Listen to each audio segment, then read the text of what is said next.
students, so far we have completed two chapters, one in microeconomics, the other one in statistics. Hope you are thorough in these chapters. In this session we will be starting with statistics second chapter. We learned the meaning of statistics in singular and plural sense. According to singular sense, statistics is the science of collecting, classifying and using statistics or a statistical fact. So according to this definition, the first step in statistics is collection. So we'll start with collection of data. So why we should collect the data? That is, the purpose of collection of data is to show evidence for reaching a sound and clear solution to a problem. As we discussed that an economy faces lot of challenges like poverty, unemployment. So we have to give some remedy or solution to solve such problem. So statistics helps to solve the problem. The first step to solve the problem is collection of data. Here are the content which we are going to cover in this chapter.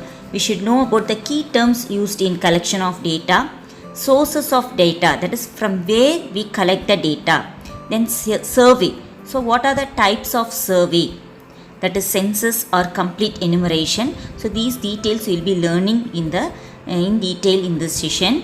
Sample survey, questionnaire, what are the types of questions, open-ended and versus closed-ended questions, mode of data collection, pilot survey, methods of sampling and important agencies. So these are the concepts which we are going to cover.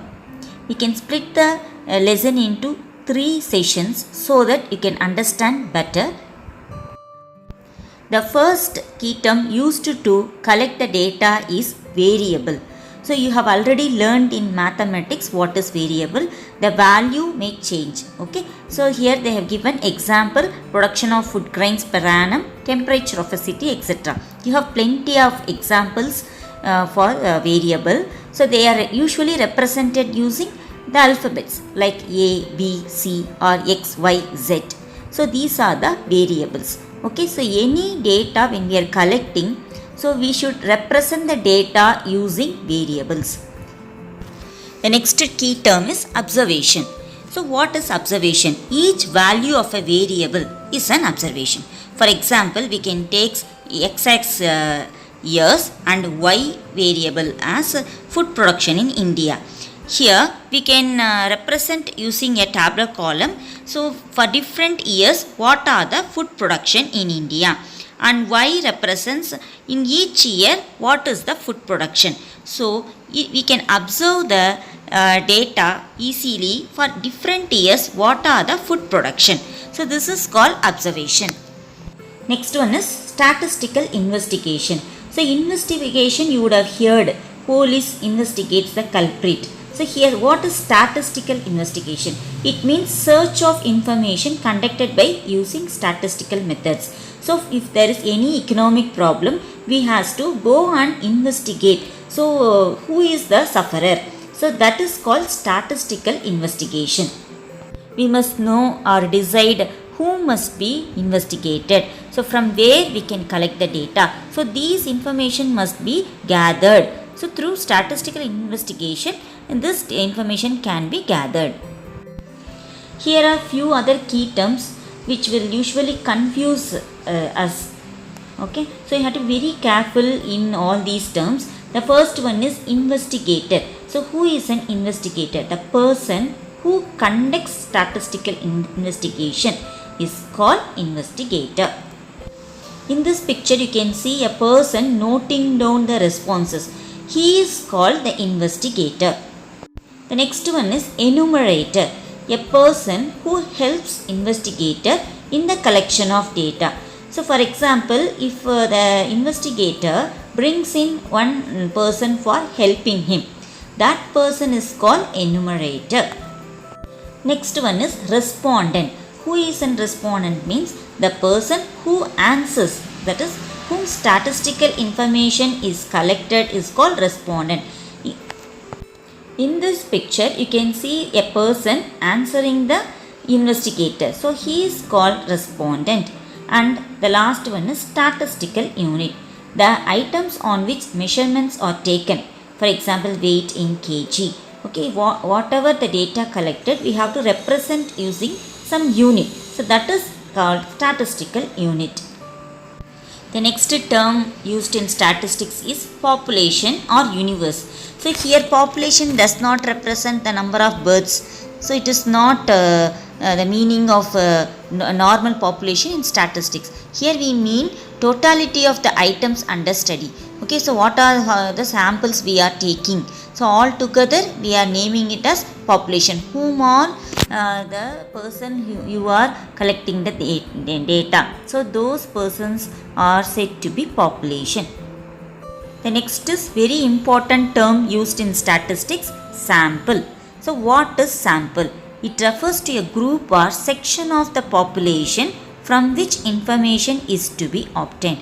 That is, out of the whole population, you can take few members as a selection group for collecting the data. So those persons are said to be sample. Okay, so the whole India we cannot go and get the collection of data. It's very difficult. So we take one group of section for sample. So that is called sample. For example, if you want to analyze the problem of unemployment, so you cannot go and collect from each and every individual in the whole country. So it's practically very difficult. So you can select one group of section, either the graduates. That is called sample. So from a big population, if you select only few members as selection group, that is treated as sample. So next is good sample. So sample means just a selection of group alone. Good sample means it is smaller than the population and it is capable of providing accurate information about the population at lower cost and lesser time. So that's why we are naming this as good sample. So it will provide accurate information at lower cost and lesser time. So smart work will give good sample. Now let's discuss about sources of data.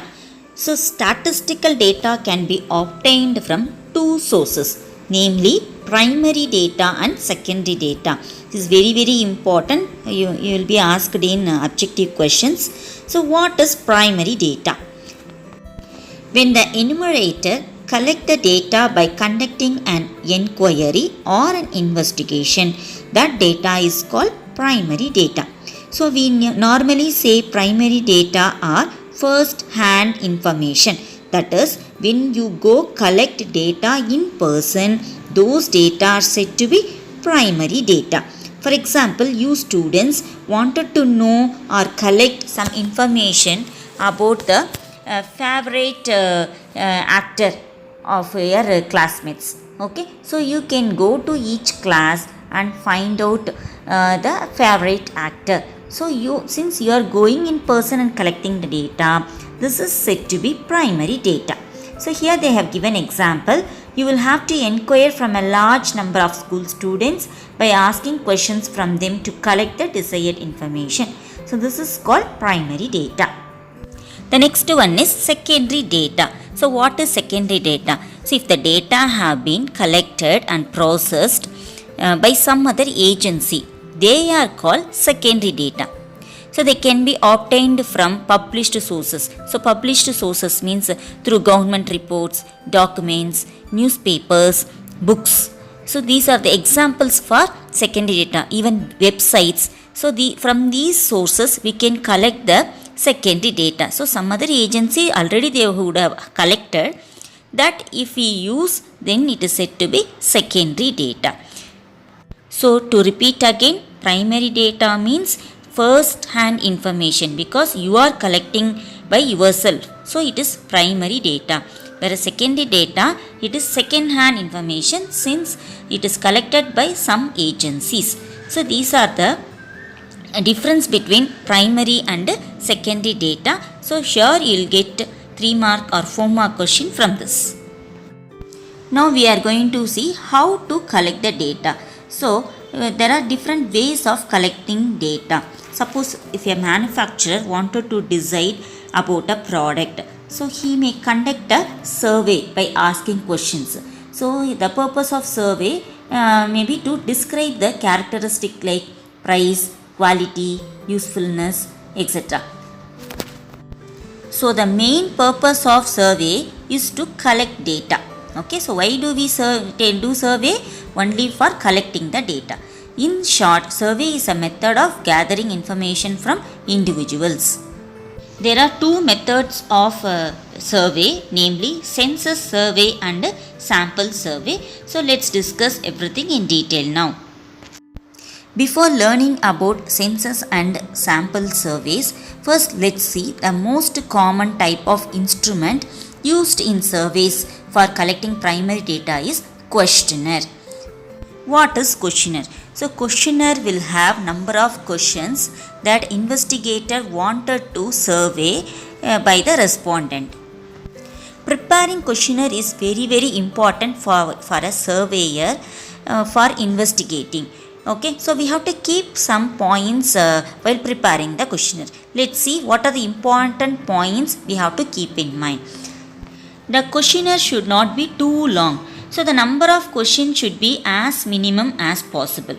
Long questionnaires discourage people from completing them. So it should be very small or simple. The second thing we should keep in mind is the series of questions should move from general to specific. That is, the questionnaire should start from general questions and proceed to more specific ones, because this will help the respondent feel comfortable. Now let's see an example. Two sets of questions I will tell you. You have to say which is better. So first set of questions, is increase in electricity charges justified? The next one is the electricity supply in your locality regular? Okay, in this which is general, which is specific? In this example, the first question is increase in electricity charges justified.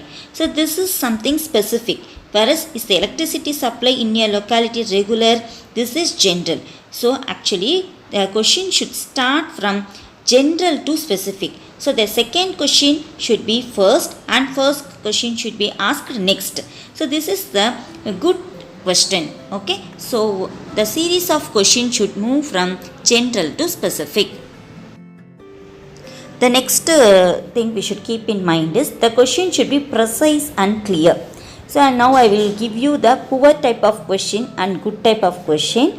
So the example for poor question is, what percentage of your income do you spend on clothing in order to look presentable?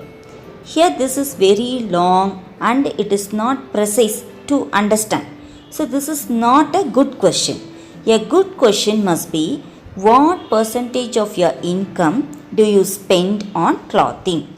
This is simple and precise. So you should keep in mind when you are preparing questionnaire, the question should be simple and precise.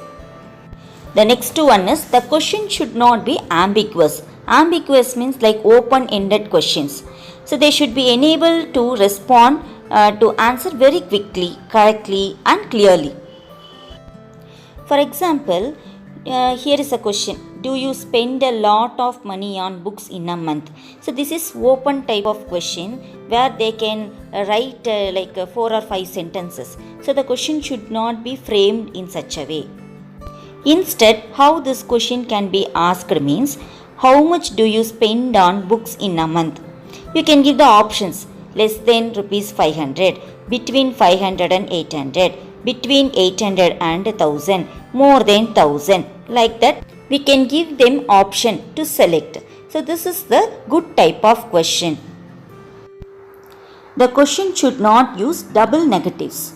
The question starting with wouldn't you or don't you should be avoided, as they may lead to biased responses. For example, in the question, don't you think smoking should be prohibited? So here, don't as well as the prohibited, both are negative. So these type of questions should be avoided. Instead, the question can be asked like, do you think smoking should be prohibited? So here only one negative word we can see, that is prohibited. So two negatives should be avoided. The question should not be a leading question. That means it should not give a clue about how the respondent should answer. Here you are very particular about high quality tea. So that clue should not be given. Instead, we can ask the question in such a way, that is, how do you like the flavor of this tea? The question should not indicate alternatives to the answer. For example, would you like to do a job after college or be a housewife? So you are giving a choice here. That should not be given. Instead, you can ask the question, would you like to do a job if possible? They can give just the answer yes or no. So this is how the question should be framed. You should not give any alternatives to the answer. So to sum up, you should remember all these points while framing the questionnaire. The first one is, it should not be too long. The series of questions should move from general to specific. The question should be precise and clear. The question should not be ambiguous. The question should not use double negatives. The question should not be a leading question, and the question should not indicate alternatives to the answer. This is very important question. They will be asking board exam for 6 marks. So you be thorough in this question. Types of questions in questionnaire. So the questionnaire may consist of closed-ended questions or open-ended questions. So closed-ended questions we can say structured questions, and open-ended questions are named as unstructured questions. Closed-ended questions or structured questions can either be a two-way questions or a multiple choice questions like MCQs. So when there are only two possible answers, yes or no, it is called two-way question. When there is a possibility of more than two options, MCQs are more appropriate. Closed-end questions have advantages as well as disadvantages. The advantages are, closed-end questions are easy to use, score and to codify for analysis. Why it is easy means all the respondents can choose from the given options. At the same time, you have demerits of closed-ended questions. There is a possibility that the individual's true response is not present among the options. In such case, we can give one more choice as any other. So if we provide one more choice any other, then this demerit can be avoided. Open-ended questions allow for more individualized responses, but they are difficult to interpret and hard to score because there are a lot of variations in the responses. The example of open-ended question can be, what is your view about globalization? So here anybody can write their view about globalization. So each view will differ from person to person. So here it is very hard to interpret and difficult to score since there are a lot of variations in the responses. So as far as possible, we can use closed-ended questions and avoid open-ended questions. To sum up, in this video, we started chapter 2 in statistics, that is collection of data, and discussed few key terms like variable, data, enumerator, investigator, observation, etc. And we discussed the sources of data, namely primary and secondary data. And also we discussed the mode of collecting data, that is using census and sample survey, and the instrument used to survey, that is questionnaire, and what are the qualities of a good questionnaire. So all these we discussed. So while preparing a questionnaire, what are the things we have to keep in mind? So all these we discussed. And what are the types of questions like closed-ended and open-ended questions. Hope you understood all the concepts. If you have doubt, you can very well clarify with me. Thank you. Have a great day.